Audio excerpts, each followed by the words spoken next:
Marshall skips away. Marshall skips away. Marshall's still going. Marshall's got Richards coming up outside. Now inside.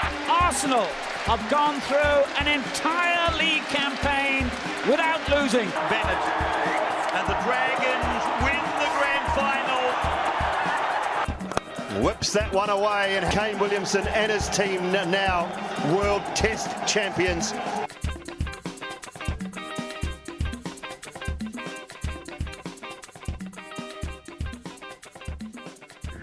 Welcome back to the TGIF podcast. Thank God it's footy. How's the last week been, bro? The last week of school. School holidays now. School holidays, yeah. Good to be back as always. Chatting a little bit of shit about the week that was in sports. Welcome back to the viewers and the listeners, as you said.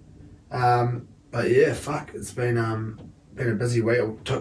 Me and my sister took Mum to Ice Cube in Cypress Hill on Saturday night, which was bloody good. So she's knocked Snoop Dogg and those two off, which is cool. And Finney was saying he's going to have to try and convince her to go along to Nas and Wu-Tang.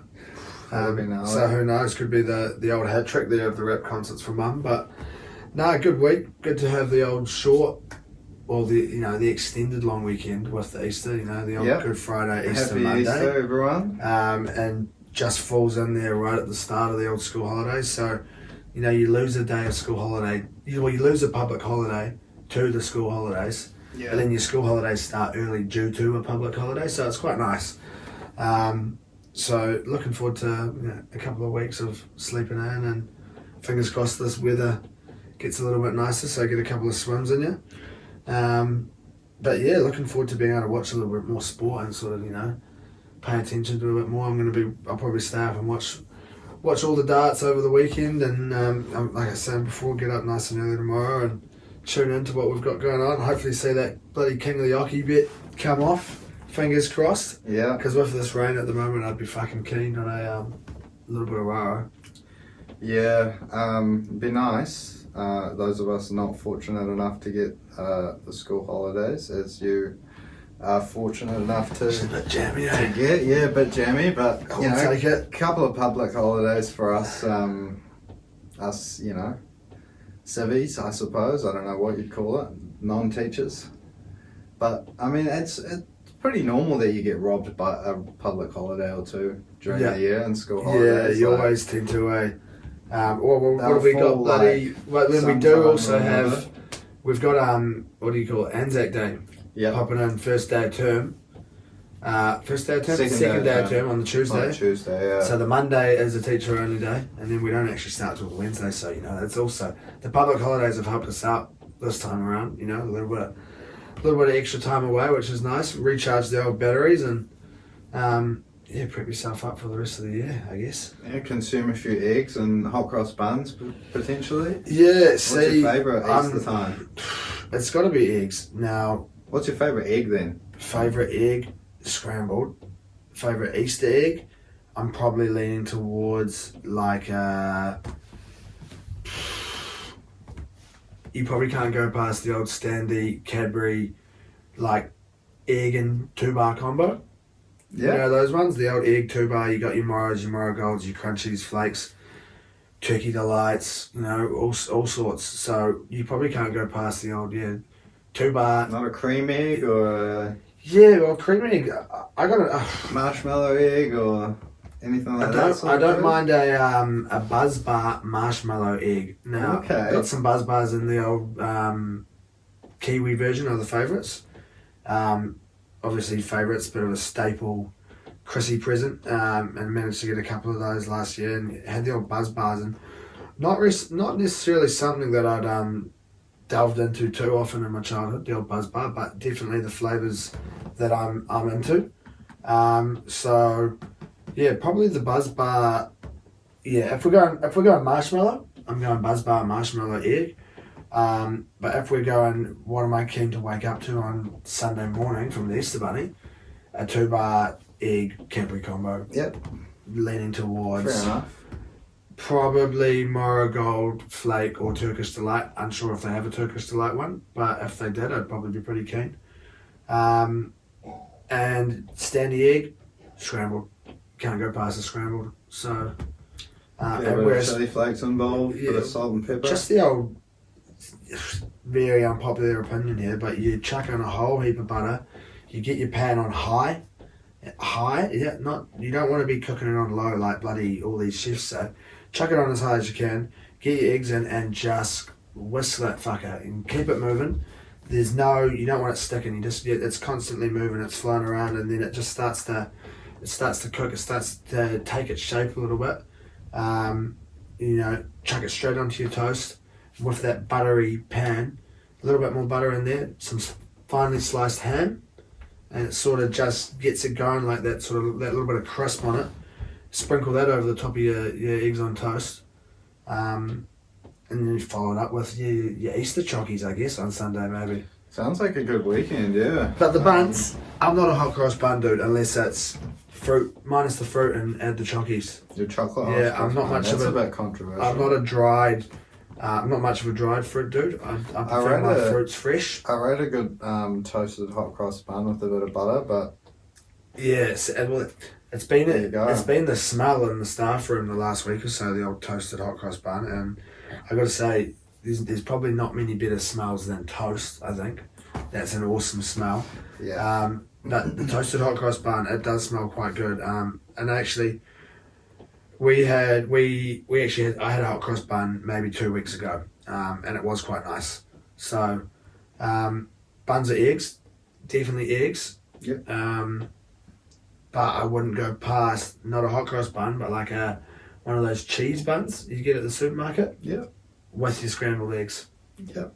Okay. What So- about a chocolate hot cross bun with an Easter egg inside it? Well, Subway, I heard, I don't know if it's true, I heard on the radio today that apparently they are releasing an Easter sub, and it's going to be, you pick your bread, so I'm probably going Italian herbs and cheese.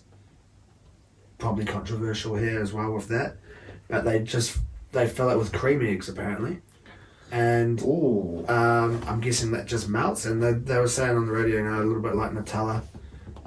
So if you did just get the white bread and the Nutella is just the cream egg, it is a bit like a just a Nutella semi. I don't know if you're adding any salads and sauces in there as well, because that might be a bit full on. That's probably a bit out of the gate, yeah. But yeah, that's apparently the new jam for over Easter, so I'm not too sure. You have to have a look into that if that seems like something you'd be into. Probably not. I don't know if I could have a foot long Nutella sandwich. Might be a bit intense. Yeah, So it's I think the cream egg might probably a just bit sickly. amplify it, so I'll be staying away from that, but I will be hopefully digging into some eggs come Sunday. Sounds good to me. Probably enough about this bullshit. I guess we Yeah. better get into a little bit of sport. Yeah, I mean, one thing you forgot to mention on the schedule for this weekend, the Masters. The Masters, yeah, you're right, that is on. If you did, have any sort of moments of limbo and you don't have anything to watch, the Masters will be on in the morning there. I'm sure you'll Foxy. be consuming a bit of darts Yeah. there. But did you see that picture of Tiger? Like 3 days before. Not that I'm aware of. So it's like a comparison between him in 2005 and him this year, Yeah. 3 days before the tournament actually even started. 2005 one was during the tourney, and it's like the same crowd gazing him. It's like fucking insane. Yeah, that's nuts. They froth the bastard over there, but yeah. They've chucked him in exciting the stuff same for a tees golfer, as Phil Mickelson, I'm pretty sure. Oh, that'll be I interesting. think. I'm pretty sure that's what I saw. I don't know who Foxy's teed up with. I'll have to have a look. But should we Keep that up? get into a little bit of accountability, I guess? And now I'm a little bit more excited to get into this week because I managed to pull off 3. And two of them were those interesting sort of unusual tri-bet ones that you get there on Neds. Tigers scoring in that 60th to 70th minute slot. And then another one, what was it? Either team to win by less than 6.5. Yeah, in the Doggies game. So managed to pull it off there. So I'm slowly making my way up there, but still sitting second out of 2. Yeah, we're both still in the red overall, but bucking the trend slightly this week, for yourself at least. Hopefully there's more to come. But yeah, should we crack into the NRL, what we've got coming up over the weekend? Starting off, as usual, with the team of the week. Get into that team of the week from last week, yeah. Bear with me, I think I've just found Foxy's T group, actually. Billy Horshaw, Harris English and Ryan Fox going off at 12:36 p.m. their time. So I'm not too sure what time Probably early. coverage starts tomorrow, our time, but it starts at 7:40, so that's what, about just under 5 hours after play started did they get underway. So sort of one of the later groups, but no Tiger Woods and Phil. Woodsy is worth Victor Hovland and Xander Schauffele. That will be a pretty nice three-ball there that you'd be able to go along and follow. I'm sure they'll be the most followed crowd there, like you said. 100%. But that team of the week, now, unfortunately, we couldn't really go past this bloke here in the one jersey. There was a few options that we were looking at, but he did go out there and rip my Tigers at shreds on the weekend, and that's Reece Walsh. Making his way into the one jersey there for the TGIF team of the week. Yeah, well, he's a good-looking bloke, and he's playing the footy to match it, I suppose. Fast as lightning, wicked pass on him. He's got a bit of a cheeky left foot as well, so he can do it all. He was always going to be coming back, so obviously his time there at the Wires didn't really maybe go the way that some people expected it to. Yeah. But I think you'd probably be happier now the way they're playing, and when you're playing in a team that's top of the table. Well, I suppose you would rather be first than second, but not much difference in it, not too really. much difference at the moment. But Reece Walsh back in Brisbane, loving it. Onto the wingers. Dom Young, the four-try hero. It's one of those things. He scores the four, you jump on and you chuck him in straight away. There's no argument there. Unless two blokes go out there and score 5 from the wing, he's made the team. So he's there in one of the wings, joined by a bloke who one time scored 6 in a game, but also managed to sort of have that game-breaking moment there in this one, and Josh Adokar taking down the wing twice. Having a great that's right. moment there, scoring the try to lock things up, and then on the back of a Matty Burton chip and chase to set things in motion for a dramatic golden point victory there. Josh Adokar, lots of talk whether he'll make the Origin team. Who knows? He's playing good enough, I reckon. Had a good enough World Cup as well. So, yeah. Onto the centres. 2 young throbbers. Isaac Tungo from Penrith. Couple of tries there early on in the game. Early on, or was it second half early on? Oh, maybe one. I think I only saw that 20 minutes there, but that was in the time frame where they did score about 4 or 5. Points. I think he definitely scored 1 in that second half, in that sort of first 20 minutes after half time there. It was crazy stuff from Penrith. And Joseph Suaalii now moved to fullback after Tedesco was knocked out early on in the game there, but he had a blinder, so couldn't not pick him in the team of the week. We had to get him in there somehow. He started at centre, so he can jump in the team of the week at centre.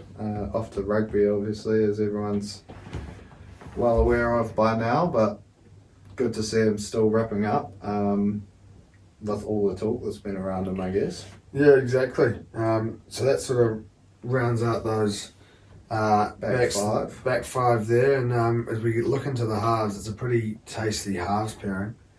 One bloke who obviously we know what sort of performance he can do week in, week out, and he went out there and did something pretty unreal on the weekend there, and the amount of points, what was it, 29 points I think he scored? 29 points, and I think they're in the 7. And joined in there in the 6 by a bloke who you talked about just before there, teaming up with Adokar. in that doggies win there, Matty Burton.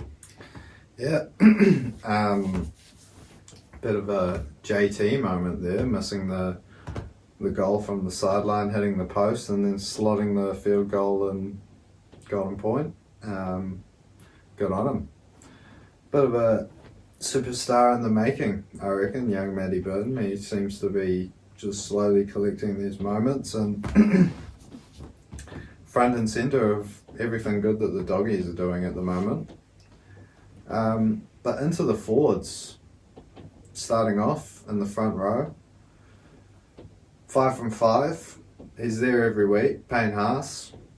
Again, another bloke Just that rinse and repeat, really. You see the team list Tuesday. You see his name. You chuck him in the team of the week. You know it's coming. Yeah, what a game. Yeah, rolled through us. There's parts of this game that I didn't really pay full attention to. Kind of with the second half there. Once I knew that we were kind of out of it, I kind of just sort of dwindled a little bit in terms of my attention. But you couldn't stop seeing him.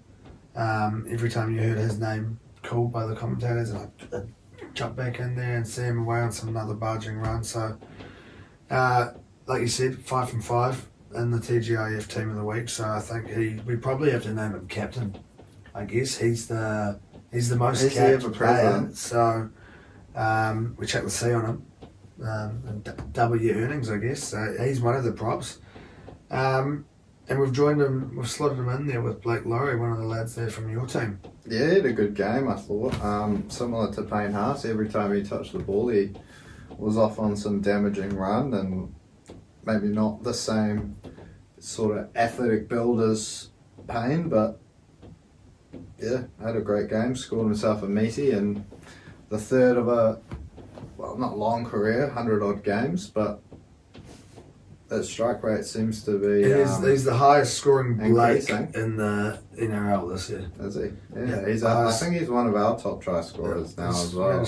Managed to get himself two. He's the highest. There's 6 people with the name Blake involved there somewhere, with different spellings, and he's got 2, and I think add-in for Noah Blake had 1, and maybe that was it. Maybe Wonga Blake had scored a try. But I think that possibly just those 2. So good on him, mate. Yeah. Makes his way into that team of the week, and slotted in between them there in the 9 is Harry Grant. I think that was that 2 weeks in a row, or was it 3 in a row? Yeah, a couple of weeks at least in a row there. Again, just similar to Payne Haas, rinse and repeat really. He's always causing drama through the middle there, Harry Grant, but I thought up against Souths, he had a couple of really good moments defensively. One that was on one of their wingers to take him out, to save a try there, and to keep Souths to 10 points.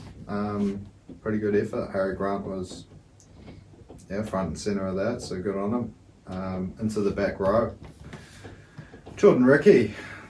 Yeah, another one that destroyed the Tigers. Yeah, unfortunately crossing for a couple of meaties at least. I think it was 2, yeah. Yeah, 2, I'm pretty sure. 2 meaties there for Jordan, and hell of a game. And his second row partner there, Preston, a couple of meaties for him. He's a lot tighter of a game for him up against the Cows there, but he's an awesome player, that Preston. He obviously involved in that gnarly looking finger in the eye. Yes, with his teammate there, with Max King.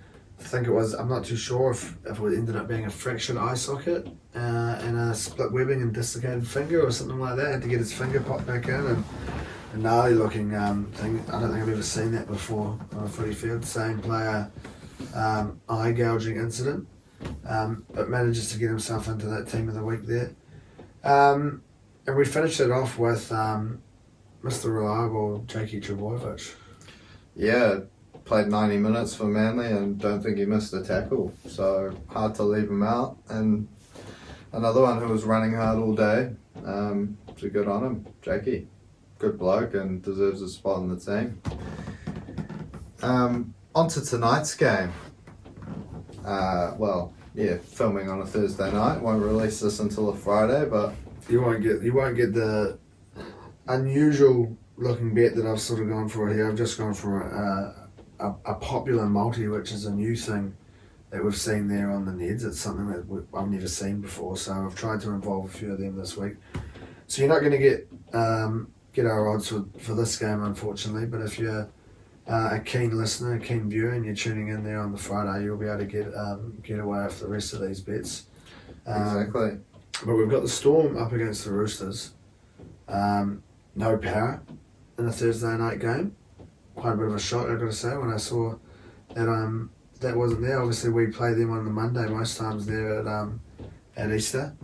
But Melbourne up against the Roosters, it's a pretty juicy looking Thursday night game of footy. Yeah, it's been a big rivalry really over the last few years, and even juicier when you throw the fact that it's the Cheeses return to Melbourne there, and there's been a few of the lads talking out that they're gonna smash them and vice versa. But yeah, we'll see how it plays out on the day. Melbourne coming off a good tight win against South, so they'll be confident, and vice versa for the Roosters. Maybe not so tight over Para in that one, but in the end, Para ran in a couple of tries to make it respectable, I suppose. But yeah, definitely keen to see this battle between Grant and the Cheese. I think that's an awesome little battle there. The two best mates going head to head. Yeah, so that'll be really cool to see. Obviously, we've seen them battle it out for positions before. We've seen the Cheese playing it lock to fit Grant into the team, and so it's going to be cool to see them battling it out, I think. But it's a really tasty looking game. Sort of both teams, I guess, with a slightly slow start, and maybe not finding their best form, but definitely starting to pull a few things together. And they both play pretty entertaining footy. I don't think it's going to be one of those big flashy games. I think it's going to be pretty hard fought. Yeah. I think there'll be a few brutal collisions between the likes of Warrior Hargreaves and Asafa Solomona, but it should be a double barrels, bro. Always going to be whipping out the big hits. So yeah, big hits. It's in the name, names. So missing obviously a couple of stars in the one jersey there. Teddy for the Roosters and Pappenhausen obviously still out for the Storm there, but Joey Manu slotting in at fullback's always a treat to watch. We saw how good he was for the Kiwis over the World Cup, and whenever he's done it for the Roosters before, he's gone awesome. Yeah, should be a great game, but I'm picking a tight one. I reckon it'll be a low-scoring affair. Yeah, that's for sure. I've gone low-scoring this week. You've gone low-scoring, and you've also, I guess, with Teddy being out, it's also sort of influenced your bet here a little bit. Yeah, look, I've gone for Roosters 1-12 into Joey Manu to score. Roaming around at the back, through the middle, I think he'll cause heaps of havoc, and he'll have a little moment of magic at some stage throughout the 80 minutes. $7.76, pretty good value, I reckon. Yeah, it is pretty nice looking value there. If they can pull off that away win. I've sort of gone a slightly different tack. I've gone the other way. Storm to win the first half. So actually, not necessarily the other way. But I am sort of leaning towards the Storm, I think, in general. I probably would be picking the Storm to take the win. But Storm to win the first half and under 39.5 points in the match, $3.40. Sort of kind of knew, obviously was going to put it on, but kind of knew that it was a bit of a pointless bet. We weren't going to get it out, and I was keen to get something new in. Saw this popular multi, or I don't even know if it was popular multi that it was under, but there was a few new options on Neds, and I had to have a bit of a play around, so not as much value as you, but I definitely think that I can see that coming off. Like you said, I think it's going to be close. It'll be hard fought defensively, and low scoring as well. Checks all the boxes. So if I can take that to start the round, I think that might just pop me up above you, hopefully. Or not just yet. I might be possibly a little bit further off, but it'd be nice to get a win to start off the round this time rather than waiting a little bit later on. But that's your Thursday. Now we start our Friday night of footy off with Doggies up against Souths. Another game, I think, here, which should be another cracking game, I think. Yeah, early kick-off this one. Good Friday. I think it's 6 o'clock our time. Ooh, I didn't. 4 o'clock their time. So both are early, are they? no, there's a big, big gap in between the two games. So yeah, Doggies versus Souths, nice and early, around dinner time. Yeah, it should be a good game. Matty Burton, There is a big obviously. gap. 6 and 10, yeah, that's hideous. Yeah, a bit hideous, but it is what it is. I'm sure we'll find something to do on a Friday night, a couple hours. Oh, exactly. A few games at NBA. Or Yeah, there'll be something else on to watch, I'm sure, but maybe it just seems weird, eh? maybe The a old, crossover to the dark side for a game of Super if there's a good one, or yeah. some other highlights or something. Check out how the first day of the Masters went. But Doggies Souths should be a good game. I think there's a few injuries this week for the Doggies, so a few players that a few people may not have heard of. I certainly hadn't have heard of. Named in the lineup there in the 17 for the Dogs. But coming off the back of Matty Burton's heroics up against the Cowboys there, pretty awesome play to set up the winning field goal with a little chip and chase with Adokar. Oh, they were just awesome, eh? Both of them. I thought that was I think up there. That Sunday has got to be one of the best Sundays of NRL footy I've seen for a wee while. I think both of those games together. Yeah, it was crazy stuff on Sunday. But that Doggies game was just awesome. Yes, I thought both teams played really well, but it's just the Doggies are just starting to seem to be able to make some things click. So if we're going off that for the Tigers, maybe this time next year, after we've had these players come in, we can sort of make it click. But obviously, they had a few more lads in the pack there last year, and they still weren't able to crack it. But they're starting to make things click, and they're starting to play some pretty good looking footy, I think. So, and up against the South team, who we said before, coming off a close loss there up against Melbourne. Yeah, I think Souths have had a fairly tough draw, thinking back on it, just off memory. But still, they'll be pretty cut to lose 3 close ones, I guess, to Melbourne, the Chooks, Penrith, so far this year. But I think I'm going to probably pick them for a bounce back in this one. Yeah. Although the Doggies keep getting better and better, I mean, it's a pretty decent start to the season for them. As we mentioned, Burton and Adokar seem to be cooking things up on that left-hand side of the field once again, and a few good youngsters coming through to complement it. You never know what might happen in this one, and they always tip it to be a close one, I think, this Easter Monday clash between the Dogs and Souths. So who knows, but yeah, I'm going to have to go with Souths. I'm going to have to go Souths 13 plus into Latrell Mitchell, and that's going to get you $3.62. Yeah, I mean, I think it might be a little bit closer than the old 13 plus. Yeah, it might be 14.1 for Souths, I'm picking. 14 to 16. Well, just scooped the 12. I don't mind which way it goes because I've just gone Souths to win into Latrell and into Carraz. $7.88, couple of try scorers. Souths to take the win. Yeah. So again, I think this was another popular multi that a few people had got on. So I've tried to sneak as many of them in there as I can, but yeah, Carraz, like you said, one of those young players there who have been sort of doing the trick there as well for the Doggies, and we know how good Latrell is, so you've got him in there. If your one comes off and Carraz scores, my one comes off. We could both be happy chappies. Yeah, and then like we said, with that big break, waiting up until 10, I wonder, this might sound really silly, but is there a time difference between Sydney and Queensland? When there's daylight savings, there is. So Because Queensland doesn't. I don't think Queensland has daylight saving. because I was wondering if that's maybe why there's also a bit of a gap, but just because of Easter Friday. Yes, I think they just Friday. play that one.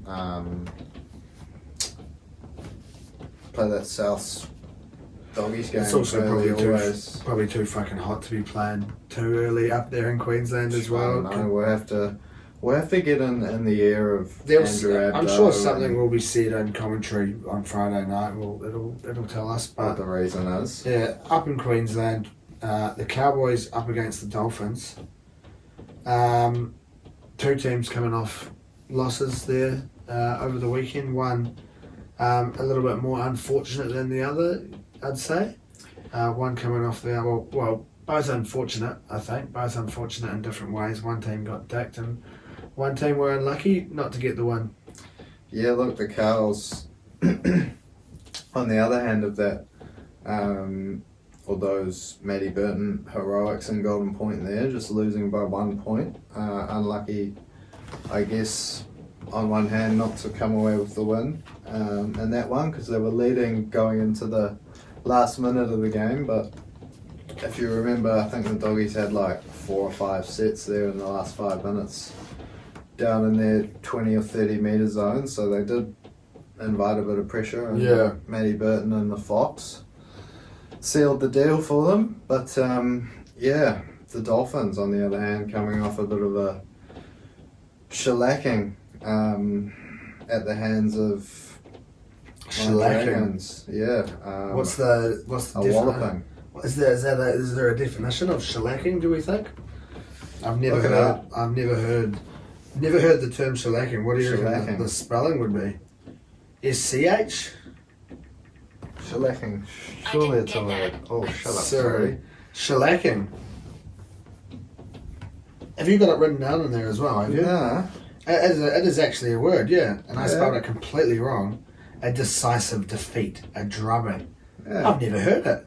An absolute shellacking. Or I've just heard it and just thought someone's talking rubbish. They took a shellacking in yesterday's game. They suffered a shellacking at the hands of a vastly superior opposition. You learn something new every day, eh? Your vocabulary is always widening the more things you read, so and the more people you talk to. So when you listen to us talk some rubbish, far out. Who would have thought, eh? Goodness me. So The but teacher's been taught. the teacher has been taught shellacking, yeah, and my spelling, God, compared to what it was, look at that. You can't see that because it's pretty poor. It's not, Shell-lacking. and it's not very phonetic. Yeah. But yeah, they did. Absolute shellacking in the hands of the Dragons. It was an absolute shellacking to the hands of the Dragons. Although you got to cut them some slack. I mean, no Sean O'Sullivan. Shellacked. That's why. Kafusi was shellacked by the what do you call it? The jury. Yeah. After that Boom, you want to find? Shellacked. Newcastle game hit on Hastings there. So 2 games down out of his 4 games fine. So hopefully the Finns can not fine, sorry. Hopefully the Finns can make this one nice and close in a Queensland derby. Maybe it lifts them that extra level, but I do think the Cowboys, yeah, although they're yet to rediscover that form of last year, It's tough definitely to been a say. different looking. Drinkwater's back. It's a different looking Cowboys team to the team we saw last year, that's for sure. Yeah, like you said, Drinkwater is back, yeah, you're right. So that's definitely a good plus for them. But yeah, definitely a different looking Cowboys team to what we're used to seeing from last year, and different looking Dolphins team considering we didn't see a Dolphins team last year. So, but a different looking Dolphins team to what we saw in the first couple of weeks.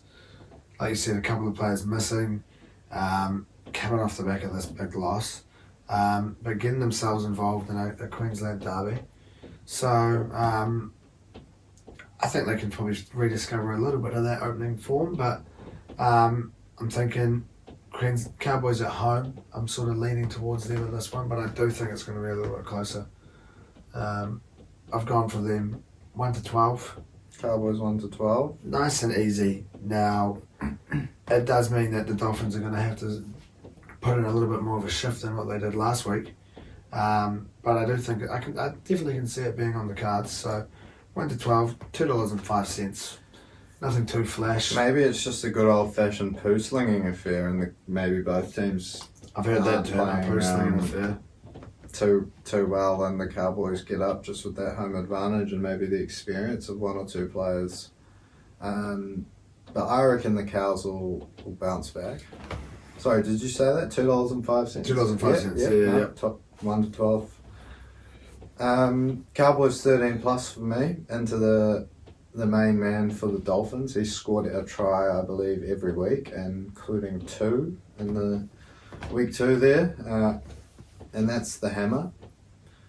$6.43 if you want to parcel those together.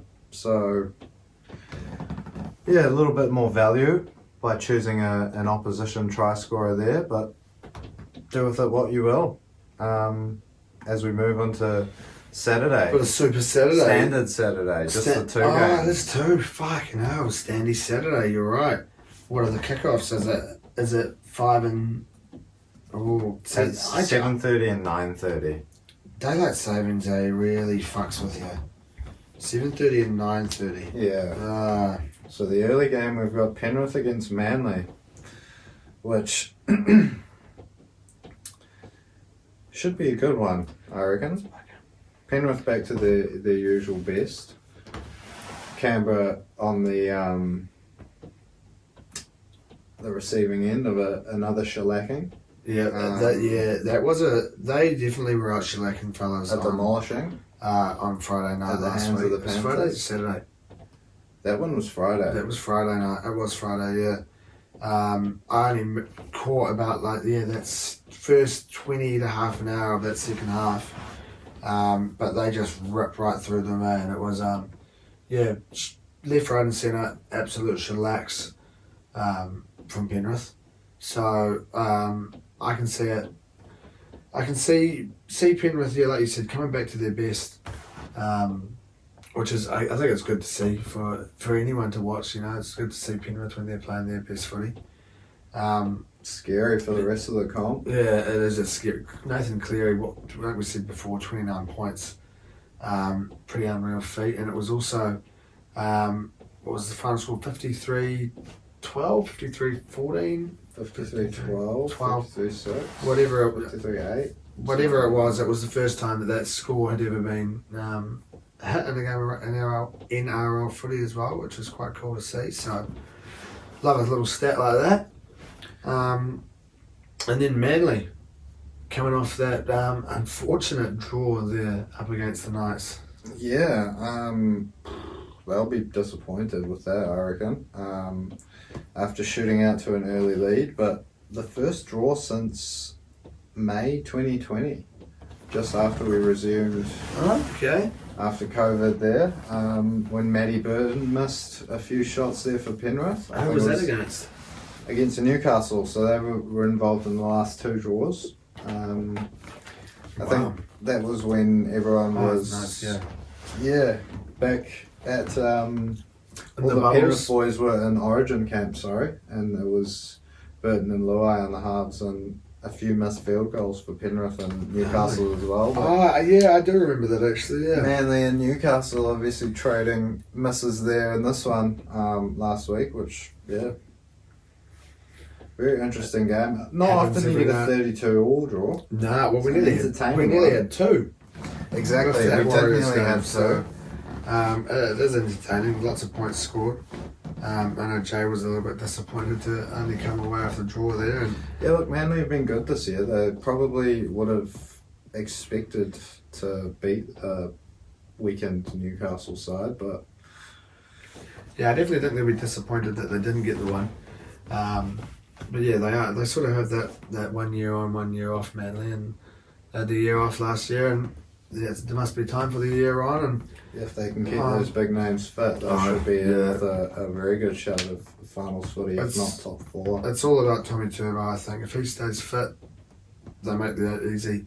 And if he doesn't, then they probably don't make the 8. I think it's pretty more as clear cut like Pretty that. black and white, yeah. Yeah.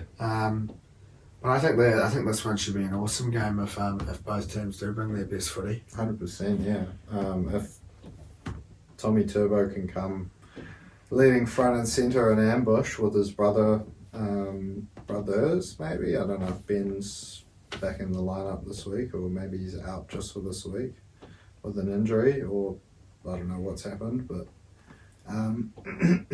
yeah, it could be a really good game. But if Penrith bring anything like they brought in that second half, watch out, Manly. Yeah, game over. Although I do think Manly are probably better equipped than Canberra at this stage. But yeah, Penrith on their night, they're too strong for anybody, aren't they? Yeah. And, I probably can't go past them winning this one on the night. Yep. I think I'm probably leaning towards Penrith as well there. I think, like we said, sort of coming back to their best a little bit. A couple of these players that they've lost that people are talking about maybe having a bit of an impact on them. You know, they're showing that they can. They've been able to bring in these players that they've had there, waiting in the halls. And yeah, they're doing the trick, and like we said, scary for the rest of the comp when they start playing well. But for this week, I've gone for another one of those weird ones, another new one actually to pop up on the Neds, and it's the first half try scorers. I've just got Isaac Tungo to score first half, $3.90. Not bad value. Not bad when you look at your bet. Yeah, especially, I was going to say great minds think alike. You might not think my mind's too great when you think of my bet. Penrith to win into Tungo anytime try scorer. That's first or second half. $2.88. So if you think he's going to cross the line early, lock it in that bet because you're going to get an extra $1.02 there. So get on it. It's money for nothing. But the second game there on Saturday, Standy Saturday. I'm not a fan of the old Standy Saturdays. Seems to be. I enjoyed because we had 3 games on Sunday, didn't we? This week. Yeah, last week. We didn't have a Monday game. It was 3 on the Sunday because the Warriors played. The Warriors. No, that was the week before. That was the week before. Yeah. And we had 3 games on the Sunday. Well, that was when we had the Super Saturday. Or the Standy Saturday. Standy Saturday. Yeah. Last week we had a Super Saturday. I would much rather a Super Sunday, like we had a couple of weeks ago, three than Sunday a bloody games. Mad Monday. Yeah, it's not too bad when it's school holidays for you. Yeah, but it does. Your Saturday. Hopefully coming off Saturday the back is your day of watching leave. a good win at Anfield for the Gooners as well. You could be in a good mood. So who knows? But back to Standy Saturday. We won't jump forward to Monday just yet. Brisbane playing host to Canberra. Scary proposition for Canberra. Brisbane the only side to be 5-0 at this stage, setting the pace there alone at the top. Although, if you include, so this is their 6th game, 5 of them have been at Suncorp. Yeah, that's fucked, eh? Including that away game against the Dolphins there. But they must get a run of fucking like 3 or 4 on the road, surely at some stage. Yeah, they have to, but they only have to go to Sydney.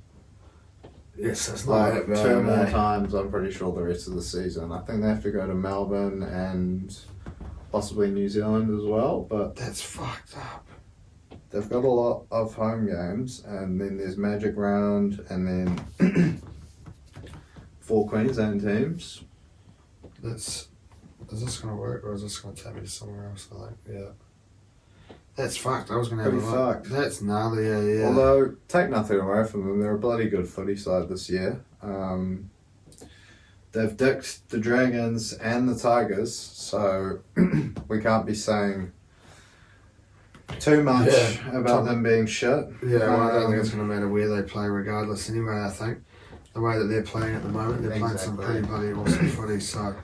Yeah, Adam Reynolds, people were saying last year he was playing some career best footy, but seems to have even gone to another level this year, playing incredible. And then the man we mentioned before in the team of the week, Reece Walsh, playing even better than he looks out there. He's a good looking bloke, he's got very striking eyes, and it'd be easy as an opposition player marking him just to be maybe caught staring for a second, and he's away with that pace. He's sitting joint top of the Dally M leaderboards, which is pretty loose. Holy fuck. So life can be pretty Sydney good. 3 times. Yeah, in the And- season. And But they do have a few, like, they've got to go to Canberra, they've got to go to Melbourne,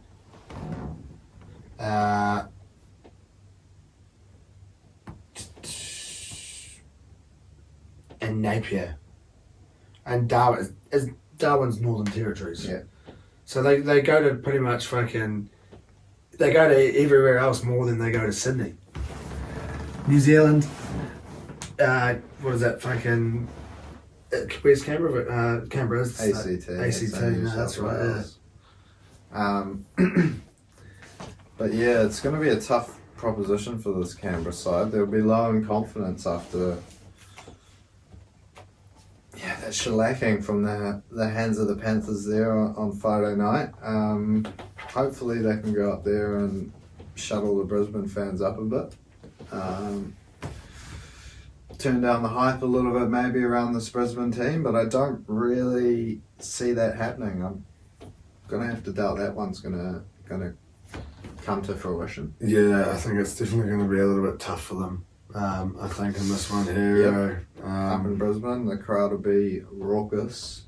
yeah, I think it's everything's sort of, I guess, stacked up against them. I think in this one here, like you said, a raucous crowd, a team sitting there at the top of the table, and a team that's going to want to continue on and try and make a bit of a run through. Like I said at the start of the season, you want to be putting yourself into a position where people are chasing you rather than you doing the chasing, and if they can go 6 from 6, I think that puts them in a pretty good position to be the ones being chased.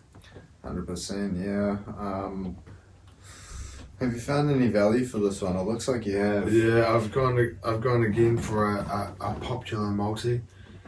Broncos 13 plus. Bringing in the goods, Neds. Stags, Ricky, and Walsh. Not even Neds. Cheers just to the other blokes out there using Neds, because it says how many people have put bets on. There was a couple of ones that was like 3 bets had been placed with like 8 different try scorers for a couple of $100 bloody return, which is nuts. But 3 try scorers, Stags, Ricky, and Walsh into a 13 plus win, $20.50. So yeah, a little bit of value there, but it does take a little bit to get into it.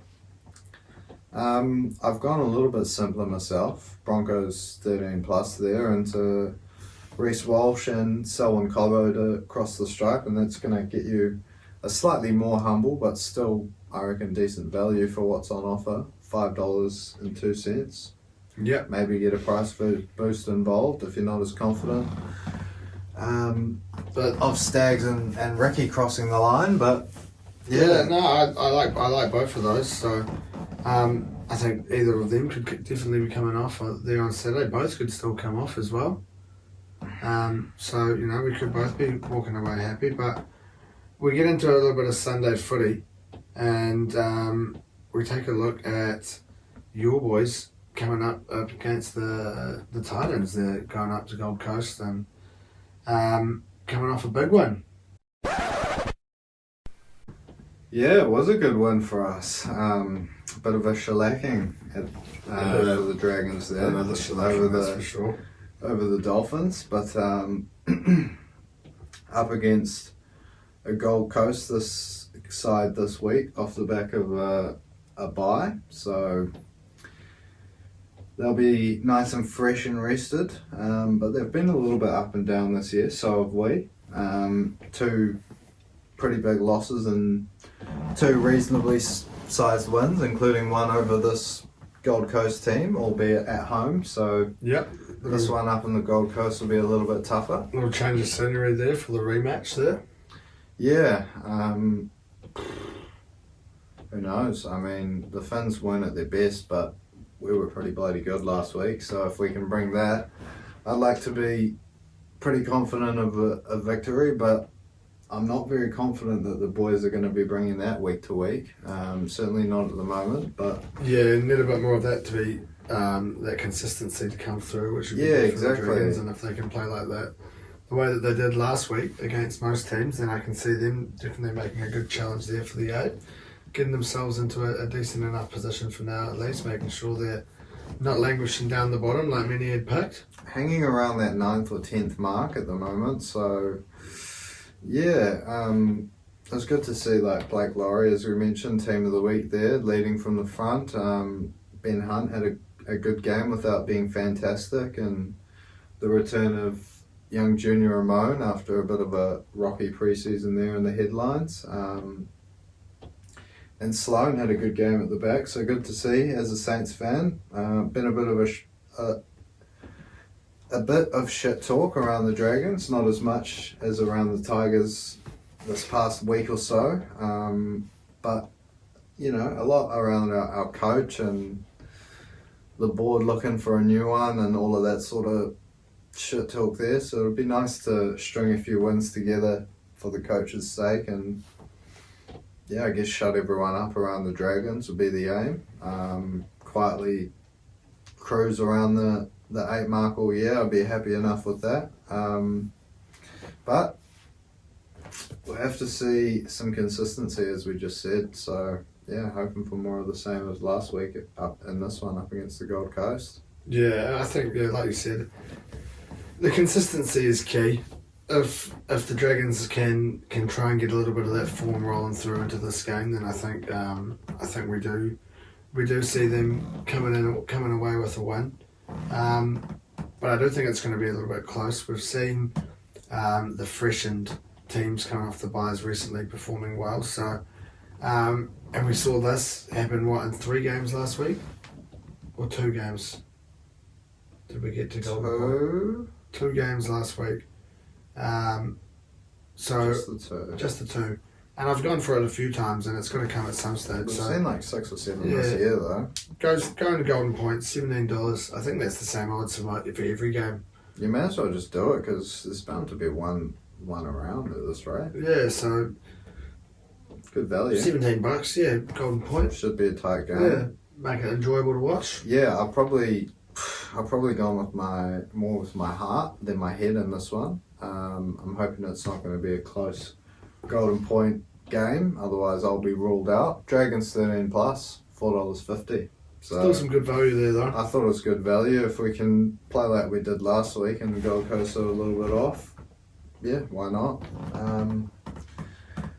On to Newcastle up against the Wars now. Yeah, second game there of the Sunday footy, and Newcastle coming off the back of a draw, and the Warriors coming off a pretty entertaining win. So 2 teams coming off slightly different fortunes as we look into this one. 2 teams both coming in, different fortunes, but both scoring 32 points. So yeah, a couple of teams that have surprised a lot of rugby league fans out there, how well they're going this early on in the season, particularly the Warriors sitting up there in second. Possibly, I don't know, it just seems to be like the hype around it, apart from maybe qualifying for the grand finals, seems to be like they're hyping it up as the biggest win ever in the history of the Warriors franchise there, and I like it's a regular season game, and I guess Cronulla weren't at their best in that one, particularly when the Warriors did turn that momentum there, but to come back from 20-0 down 20 minutes into the game, it's pretty fucked up. Pretty loose to swing the momentum that way. I definitely think it was a really good comeback, but I don't know if it was as good as what people are saying. Most times 20-0, 20 minutes in turns out to be 50-0, 40-0, 40-10, whatever. Yeah, I just feel like the Sharks sort of capitulated a little bit, sort of near the end of that.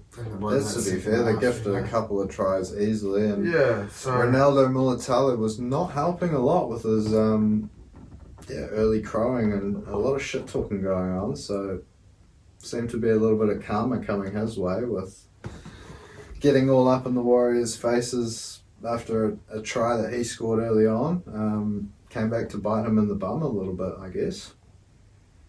Yeah, I think that definitely, yeah. He kind of had two very different halves, Mulitalo. Yeah. Had that first half there, got himself over the dotted line, got his team up on the board, and then, yeah, completely handed them a try there in that Gifted Sean that second Johnson a half. try there, yeah. So I do think it was a good comeback, but it wasn't anything. I don't think we can put it down as the Warriors' greatest ever win. I think that's Not when they've qualified for a couple of grand finals. Yeah, and exactly. So they won that game from 8th against Melbourne, who were first, which was pretty loose back in the day. yeah, so it's a bit far-fetched, but It's a good comeback, that's for sure. I'll humour them for a bit longer if I have to. Yeah, I mean, I think we could be in for a pretty big year. I think you might have to humour them for a wee bit longer. At least they're enjoyable to watch. I think, yeah, if they make the most of their home games from here on out, Sean Johnson continues to lead this side around the way he's been doing off the back of an awesome forward pack. So it's no coincidence that E7 plays good footy when you've got a beast of a forward pack out there doing their thing. But yeah, you could be in for a sore couple of years. You'd be getting airfuls. Yeah, a bit of stinker of a season, I think, at this rate. I will be hoping that the Knights can sort of do me a little bit of justice here in this one. Now, we've obviously already seen these two come up against each other.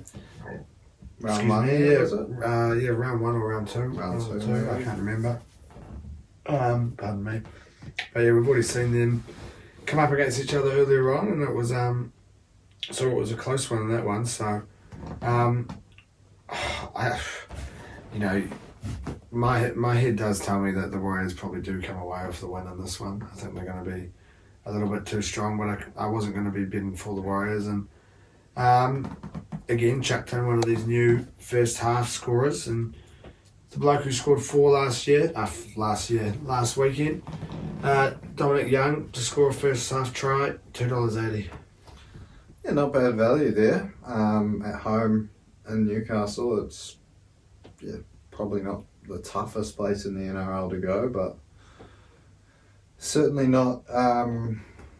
It's not a trip down the road to Mount Smart for the Waz, so it'll be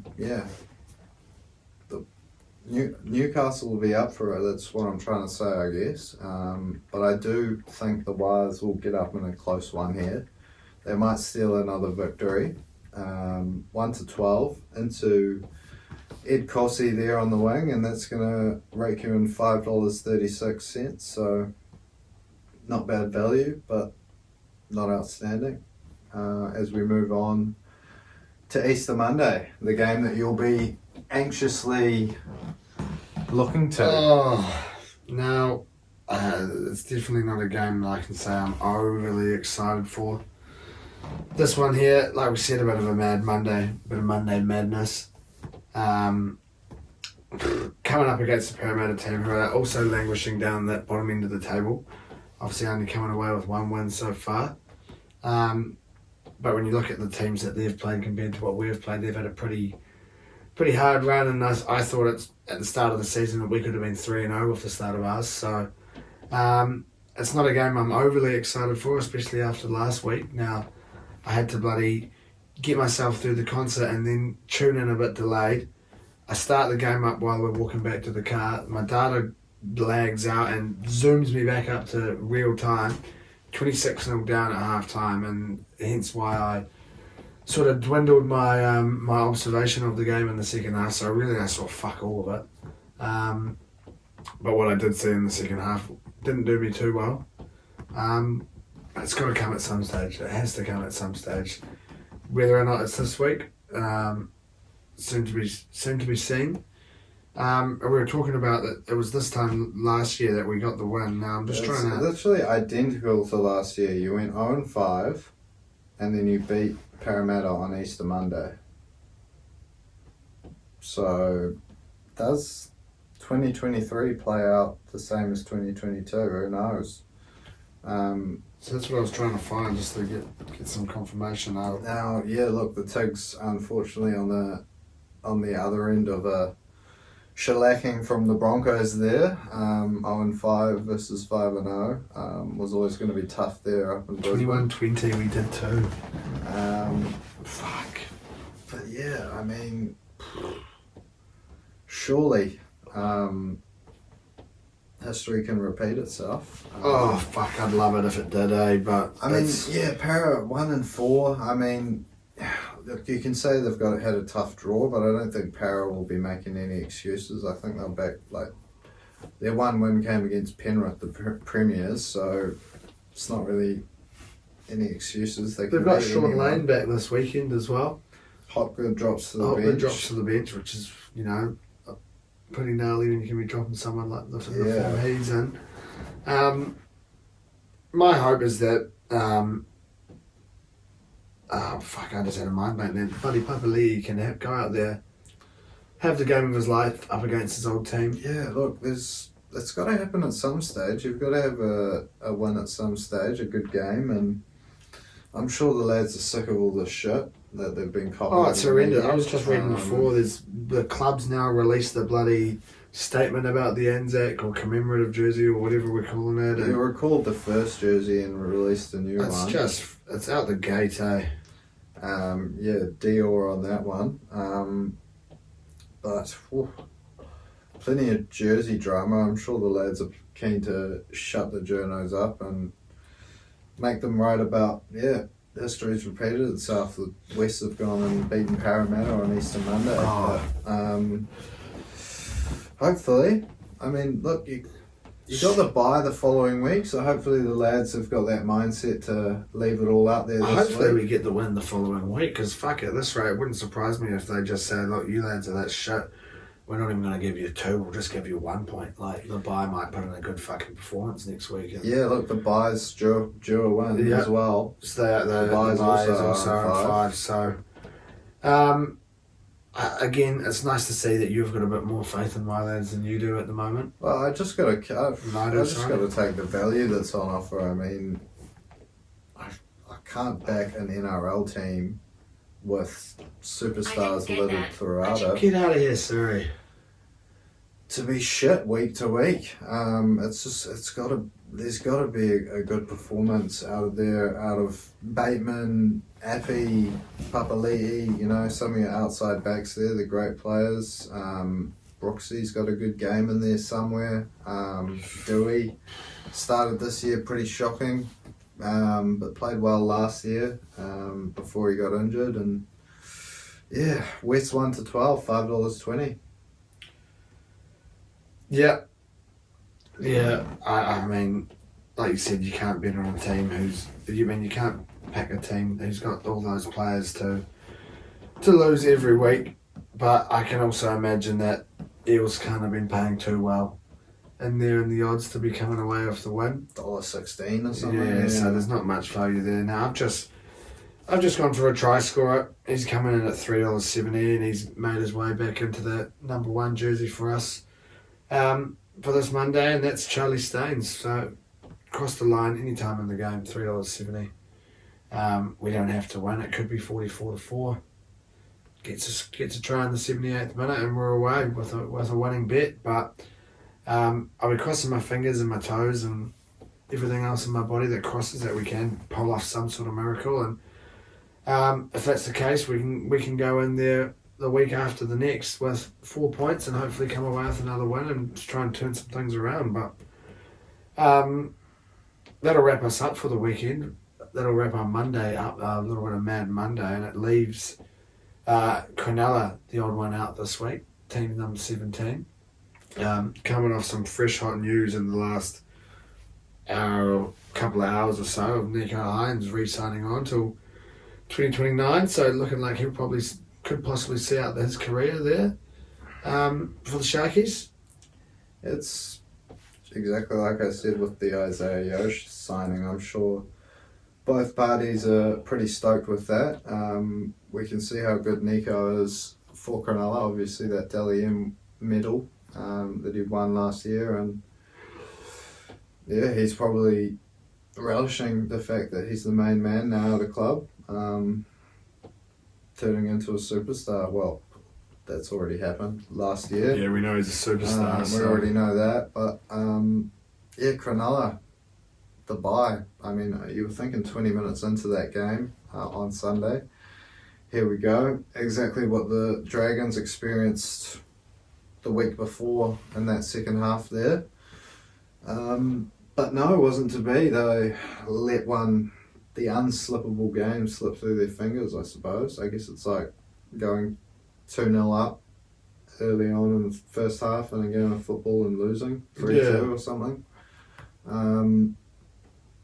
But yeah, like you said, as good as the Wilds were, Cronulla probably do have to take a bit of a look at themselves and how they played a big factor into get rid of those errors and that, and try and, like we said, it's that consistency, and if they can consistently be keeping those errors out of their game, then I think they're going to be on for a pretty decent looking season. Yeah, they're definitely not where they were sort of at the end of last year, playing that awesome footy that got them into second spot there, was it, in the end? I mean, look, defensively they've been leaking the points week to week. Yeah, definitely. A few games now they've been up in the 20s and 30s conceded. Definitely a little bit different looking defensively than they were last year, I think. And they are, like you said, leaking a little bit more, but probably not too much to worry about. Yeah, no, not for now. When you've got a bloke like Nico Hines there, I think you should be pretty sweet, I'd like to think.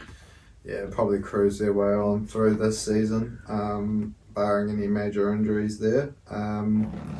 But yeah, that probably wraps us up in terms of chatting the NRL. Move on to a bit of Arsenal, shall we? Yeah, and I guess probably to start off with, we've got a little bit of a shout out that is deserved, and that goes out to Jack Wilshere. Now, 2009, he lifted the old FA Cup under 18 or FA Youth Cup with the likes of J. Emmanuel Thomas. Jet. I can't actually think of anyone else that springs to mind straight away from that team there. Benica Phobe. Yeah, I think maybe that was who actually I saw, and maybe not Jet. I might be wrong there. Gibbs. Or was he not a youth Arsenal player? Gibbs, I don't know if he was in that side. I think it might have actually been Benica Phobe in the photo that I saw of Wilshere. Nah, we signed him from Cardiff. He was from Cardiff. But 2009, he lifted that trophy, and as the gaffer there for the under 18s there at Arsenal, he's managed to guide us into the final of this one. So he'll be hoping to lead the team to glory, and up against either West Ham or Southampton. Oh, okay. So in the other semi-final there. So I mean, I don't know how those two are stacking up at the under 18 level, but I think in terms of statures of the club, you'd like to think Arsenal would be favourites going into that one. Getting up over Man City there in the semi. So yeah, well done, Jack Wilshere and his young lads. I saw Saka was giving them a good shout out. I don't know if you've seen the goal, but it must have been a screamer because there's been headlines about it. I haven't seen it myself, but I haven't. I've seen a lot. I don't know who it was that scored, but young crop of talent coming through. I saw a lot of talk about some bloke, Lewis Scully, I think is that's his double-barreled name, so that's quite cool. And I can't remember what it is. Jake Lewis Scully, maybe. I'm not sure, but does the double barrel, I guess, enigma translate to the round ball? Who knows? Who knows? But apparently a little bit of talk about this bloke. He's a left back, but he can play in the midfield. He can play on the wing. He's got a bit of everything to him, and apparently an awesome talent to watch out for. So keep a look out for these young gunners coming through. 100%. But looking at that first team now, coming off the back of a nice, tasty 4-1 win there up against Leeds. On the weekend now, got absolutely done in here with the old kickoff of this one.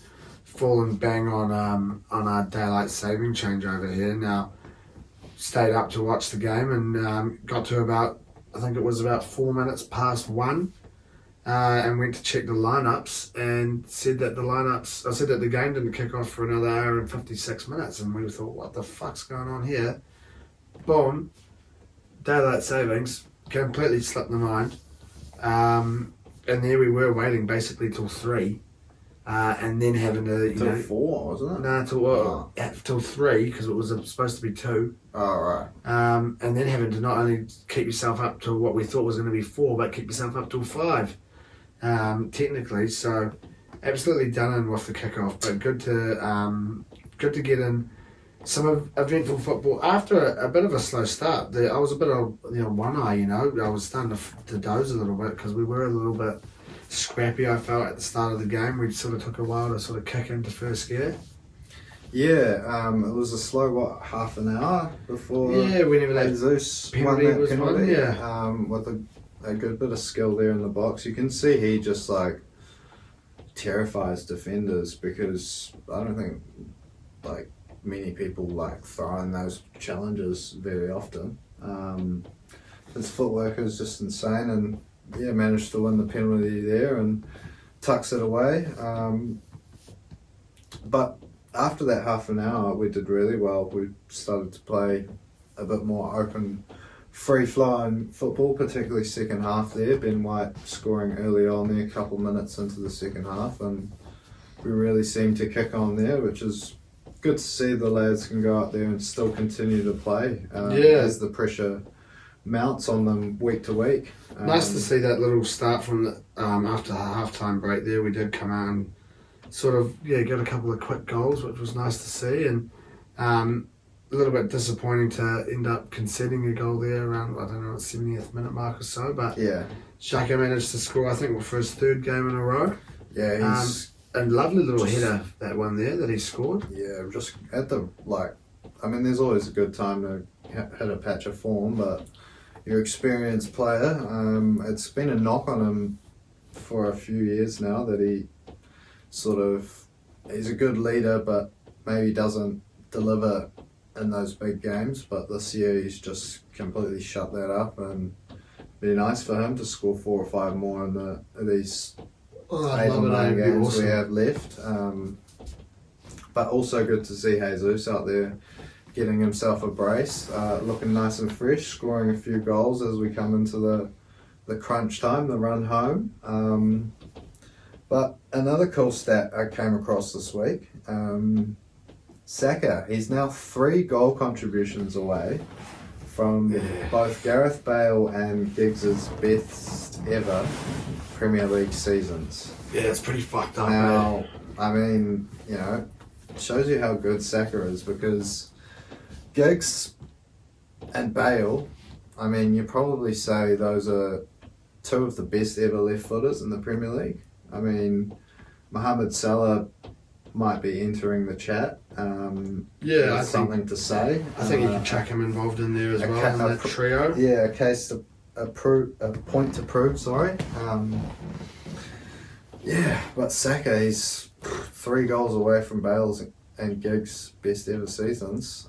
Shows you how good he's playing this year, and at 21, hopefully we can keep him till he's 30. Well, the best is yet to come with this bloke, so like you said, hopefully we can hold on to him, but at least we've got him for now, and we've got him for this weekend, going away to Anfield. Now, it's not a fixture that we've fared too well in recent history.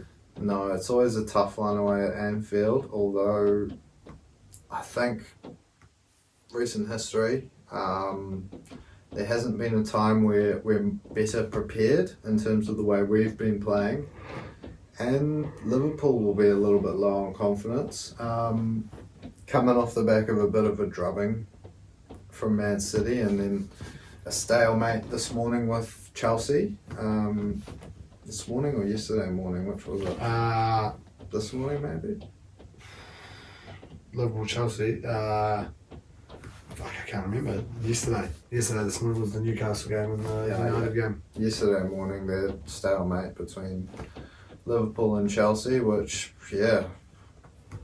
hopefully we can keep them to 0 goals, and if we can do what City did, score a few, be happy days, and we'll be coming away pretty confident for the run-in last 8 games, because it's probably one of the biggest tests, but there are a few more to come.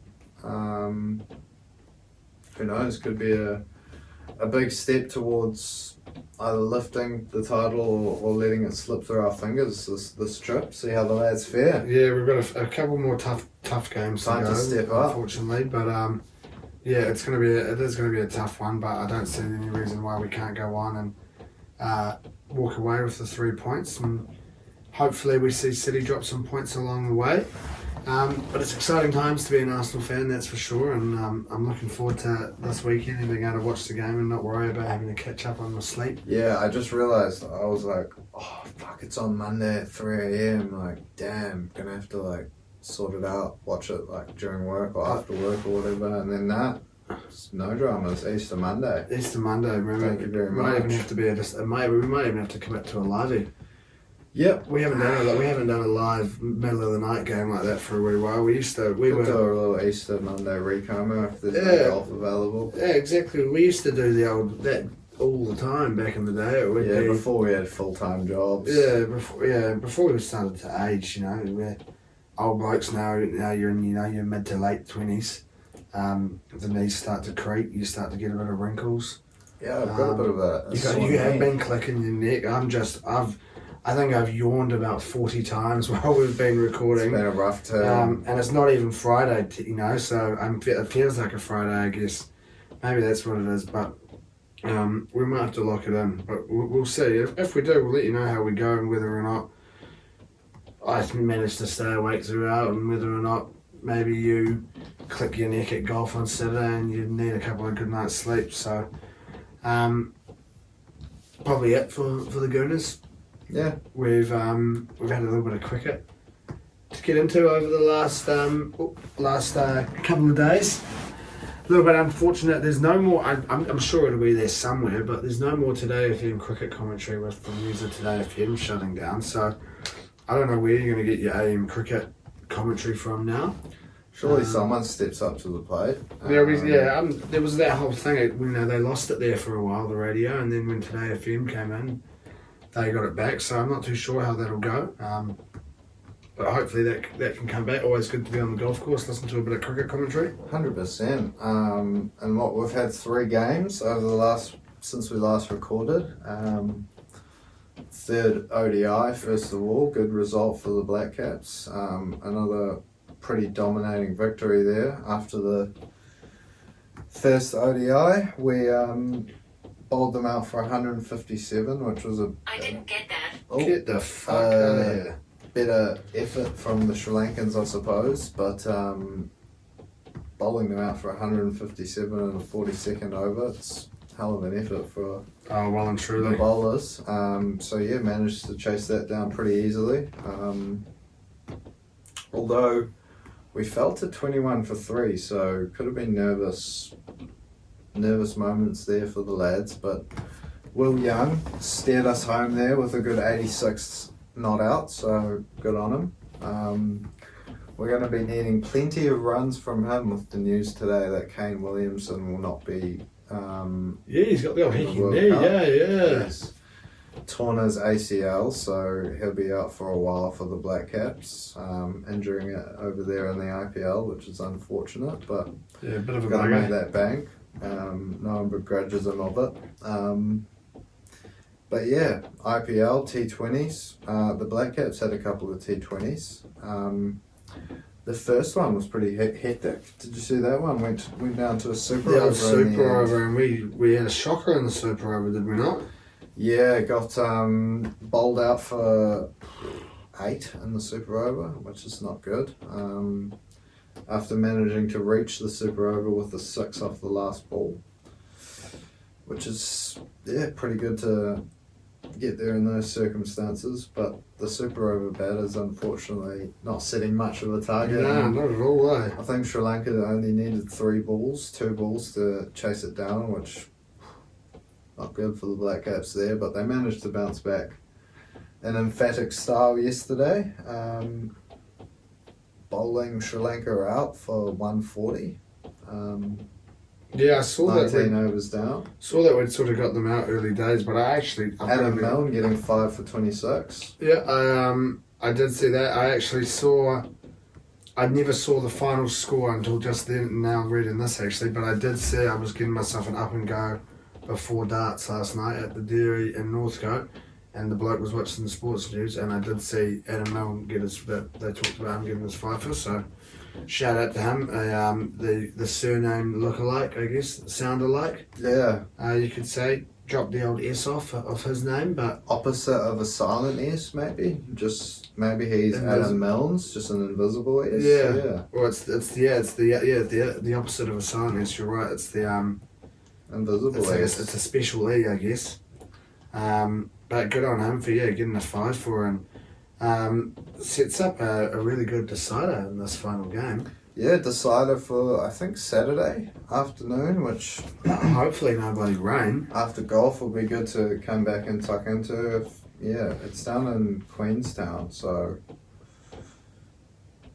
who knows what the forecast is like for that's at 1 p.m, yeah. But Tim Seifert bashing a good 79 to steer us home in the second game there, so hopefully we can go down and see a few more sixes and a few more wickets for the lads, because it's the last game of the summer down here in New Zealand before the lads go off on their various winter tours. Pakistan, England, don't know who else we have on the horizon, but probably be a little bit less cricket coverage after this, I'd say, on the show particularly. Probably won't be waking up in the middle of the night to watch the Black Caps. Unfortunately. We do have Ireland versus Bangladesh on right now if we were interested in that, in a test, one-off test, day 3 with Bangladesh. Ireland got 214, Bangladesh then got 369, and Ireland are now 204 for 6, so leading by 49 runs, looking like they'd like to hopefully stick it through to the end of the third session, but I think if Bangladesh can bowl them out early tomorrow, we might be seeing Bangladesh come away with the win, I think, in this test here, by the looks of it. Yeah, Ireland unfortunate in this one here, but shout out to Ibrahim. How many O'Briens do Ireland have? How many O'Briens do Ireland have? None. That's why. Get a few more O'Briens involved. McCullum, Cummins, Balburney, Tector, Camphor, Moore, Tucker, McBride, Adair, and Hugh. McBride. Oh, McBride. And Ben White. Ben White. Bit of a multi-talented lad. Ben White slotting in there as not out off 3 balls, so the last man standing there in that first innings for Ireland. Bowls a few overs for Ireland. Yeah, in the summer while he got 2 wickets in the other second over there. While he takes a bit of a break from boosting down the right hand flank for Arsenal. Good on him. Yeah, 100%. But yeah, it probably wraps us up. Ireland versus Bangladesh. Our cricket coverage there. We take a little quick, brief look into the basketball now. Unfortunate readings for the Wizards. They're officially out of playing. Done and dusted. Looks like we've been tanking these last few games, to be fair. Yeah, I reckon it is. Like, just huge loss streaks and don't seem to be playing your best players. So what's that? Sitting at 34 for 46, equal 11th. So the best of the worst, I suppose. I guess. Yeah, plate winners maybe you could say. If they did a plate tournament. But I'll be looking forward. I'll be hoping for next season that we can turn it around. Draft pick. Yeah, exactly. Keep a hold of some of these players that have been playing well for us. Maybe get someone in here to partner up with Bradley Beal and yeah, hopefully we can. The tides will turn. But I'll be jumping on board the old Knicks for the old playoffs and hoping that they can go out there and do you well. Coming in there in 5th at the moment, which is pretty tasty looking. Beating the Pacers this afternoon. 47 for 33, so good on the lads. I'll be certainly looking forward to watching a bit of playoff action.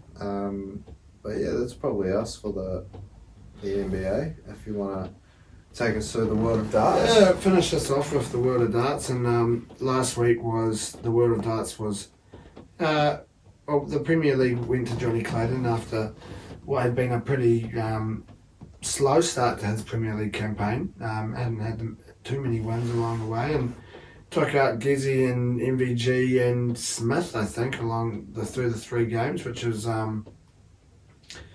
good showing from him. And then I'm pretty sure Gizzy again took out another European tour over there in Germany on Monday morning, and he's now taken 2 out in a row. Been in some pretty awesome form recently. I know Freddie got done in with a bit of an April Fool's about him, saying that he'd taken a tumble after a game backstage and broken his ankle. And I'd actually seen it. I'd seen the same thing, and we believed it for about a good 5 or 6 hours until we went away and looked at it again and realised it was complete rubbish. But they get back out there again. I don't know where the European tour is this weekend. I can't remember off the top of my head, but they're back out. I want to say Berlin for the Premier, which is maybe also why the timing is different. With the starting time there on tomorrow morning. But King of the Oki this week, MVG up against, let me just check for you there, MVG up against Dobie, the Asp up against Johnny Clayton, Gizzy up against Dimitri Vandenberg, and Michael Smith up against Peter Wright. Now boosted that motherfucker up to a tasty $327.15. No more than 10, no less than a cent. Chuck it on there. See what you can get yourself involved in. For the first time, really, I guess so. Watching all 4 games live to start off, having the day off tomorrow. If I do get to 3 out of 3, I'll be cashing out. See what I can get. It's so rough fun. I don't even think we've had a week where we've had 3 Kings of the Ockies, so it'll be really hard not to cash out, but I probably will also feel like a fuckwit. I wouldn't be able to live it down, especially if you would then come away with the win. So and bugger off to Rara, and I could have stuck with. And I'd be tired with less money when I could have fucking slept in and woken up to more money. So maybe I can't cash out. It's tough. I can't cash out because you just can't. We're trying to get to Rarotonga and it's no fun. No fun if you're off to Rara and I'm off to, like you said before, Rotorua. So, but yeah, that's probably about it from me for this week. Probably wraps us up for another episode. And as we always say, if you've made it this far, thank you for listening or watching, tuning in, whatever medium that you do. Remember to give us your reviews, your likes, your comments, your subscriptions, your 5 stars on whatever source that you're watching or listening to us on. Like we've said for the last few weeks, scroll down somewhere. What is it on our Spotify, isn't it? Yeah. Leave us a voice note. Leave us a voice comment. We'll chuck it on. We're hoping to get a couple of our mates on in the next few weeks or so. Yeah. Talk about a shit. I know we've got one of our mates, Sam Collins. If you've made it through this far, you'll be happy to get you. We'll be lining you up for the first guest appearance. Yeah, you wanted a bit of Manchester misery, so if we can get that on there at some stage for you, we'll get you in. Like we've said to a lot of other famous people, there's space here on this couch. There's room for 3. So enjoy your week ahead. Enjoy your footy. Enjoy your sports, whatever sports you're watching, whatever you're getting up to, and over your extended long weekend, make sure you put your feet up and have a rest. Oh yeah. Make the most of a couple of extra days off work, and if you're gonna go out and have a punt while you're at it, remember to do so responsibly. Don't do anything that we wouldn't do. Yep. And hopefully we'll see you here next week. Yeah. Sounds good. Ciao. Ciao. Marshall skips away. Marshall's still going. Marshall's got Richards coming up outside. Now inside. Arsenal have gone through an entire league campaign without losing. Bennett and the Dragons win the grand final.